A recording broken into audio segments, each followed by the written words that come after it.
A spiritual paradox. Sometimes people who have studied Eastern philosophy or are on a consciousness growth path feel a certain hesitation about using creative visualization when they first hear of it. Their conflict comes from the apparent paradox they see between the idea of being here now, letting go of attachments and desires, and the idea of setting goals and creating what you want in life. I say apparent paradox because in actuality there is no contradiction between the two teachings when they are understood on a deeper level. They are both important principles which must be understood and lived in order to become a conscious person. In order to explain how they fit together, allow me to share with you my viewpoint about the process of inner growth. Many people in our culture have become cut off from their awareness of who they really are. They have temporarily lost their conscious connection with their higher selves, and thus they have lost their own sense of power and responsibility for their lives. In some inner way, they have a sense of helplessness. They feel basically powerless to make real change in their lives or in the world. This inner feeling of powerlessness causes them to overcompensate by striving and struggling very hard to have some degree of power or control in their world. Thus, people become very goal-oriented. They become emotionally attached to things and people outside of themselves, which they feel they need in order to be happier. They feel there is something missing inside themselves, and they become tense, anxious, and stressed, continuously trying to fill up the gap, trying to manipulate the outside world in order to get what they want. This is the state of being from which most people are setting goals and trying to create what they want in life. And unfortunately, from this level of consciousness, it doesn't work at all. Either you set up so many obstacles to yourself that you can't succeed, or you do succeed in reaching your goals, only to find that they don't bring you inner happiness. It is at the point where we realize this dilemma that we begin to open up to a spiritual path. We realize that there simply has to be something more to life, and we begin to search for it. We may go through many different experiences and processes on our search, but eventually we are gradually restored to ourselves. That is, we come back into an experience of our true selves, the God-like nature or the universal mind that is within us all. Through this experience, we are eventually restored to our full spiritual power. The emptiness inside us is filled up from within, and we become radiant beings, sharing the light and love that comes from within us with everyone around us.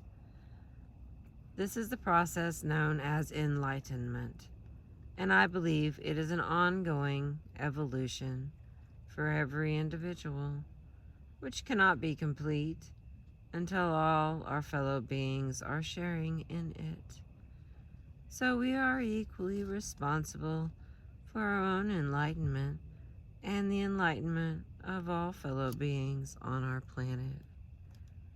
Now, to get back to our supposed paradox. When you are coming out of the empty, grasping, manipulative condition, the first and foremost lesson to be learned is just to let go. You must relax. Stop struggling.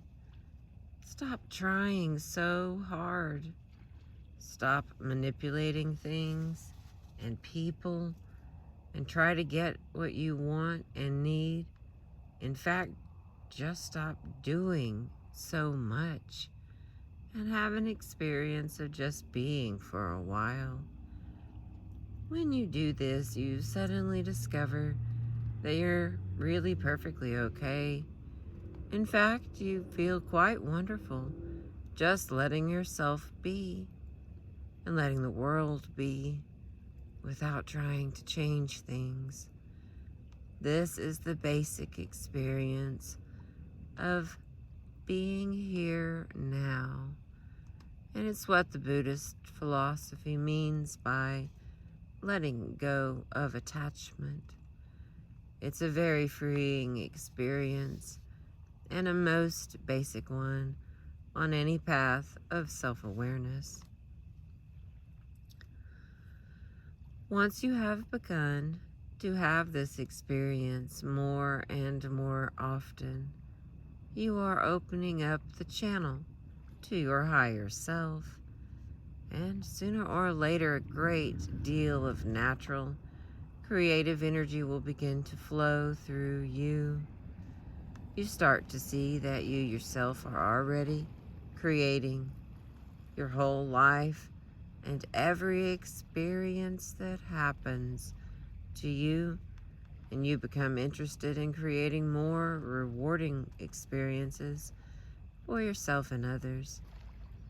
You begin to want to focus your energy toward the highest and most fulfilling goals that are real for you at any given moment. You realize that life is basically good, abundant, and fun, and that having what you want without struggle and strain is part of your natural birthright as a function of just being alive. This is the time when creative visualization can become a most important tool. Here is a metaphor that I hope will make it even clearer. Have a little drink.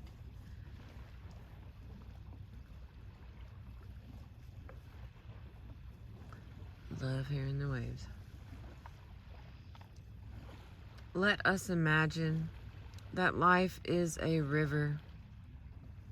Most people are clinging to the bank, afraid to let go and risk being carried along by the current of the river.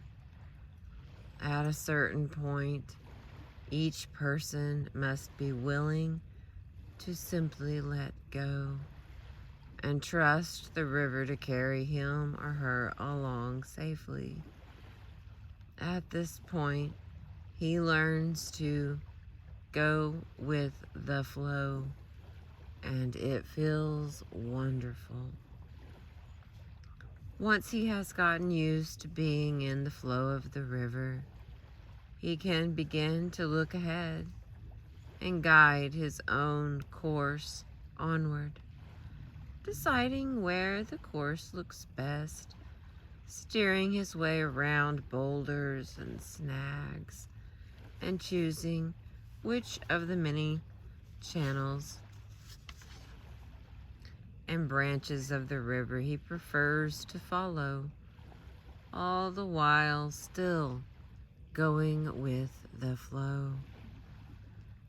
This analogy shows us how we can be enjoying our here and now flowing with what is, and at the same time be guiding ourselves consciously toward our goals by taking responsibility for creating our own lives. Remember, too, that creative visualization is a tool that can be used for any purpose, including one's own consciousness growth. It is often very helpful to use creative visualization in picturing yourself as a more relaxed, open person, flowing, living in the here and now, and always connected with your inner essence. May you be blessed with everything your heart desires. Thank you for listening. I appreciate you.